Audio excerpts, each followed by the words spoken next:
Hey traders, TG Watkins here. So the Fed came out and, as expected, 25 basis point rate cut. And in the letter that came out, they were saying that there might actually be a total of 75 basis point rate cut in 2025. So we've got a few more months left until the end of the year, and they want to fit maybe two more rate cuts. So we're going to have to see if the market actually views that as good or bad, because we know that rate cuts generally in this scenario is actually pretty good because it means things are cheaper, more money goes around. Startup companies, smaller companies can leverage their debt a little bit more cheaply.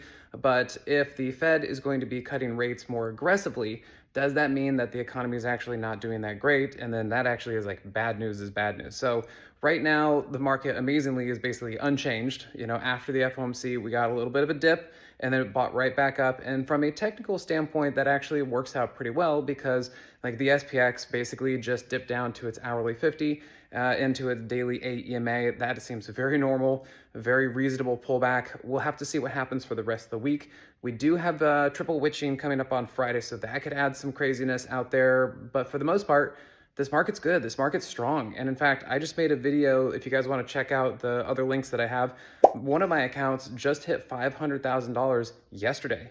And I started that one 10 years ago with $12,000 in it. So that was kind of my longer term account. And yesterday was a great day. So overall, I think this market's doing wonderful as long as you guys are in the right kind of trades and the right kind of stocks.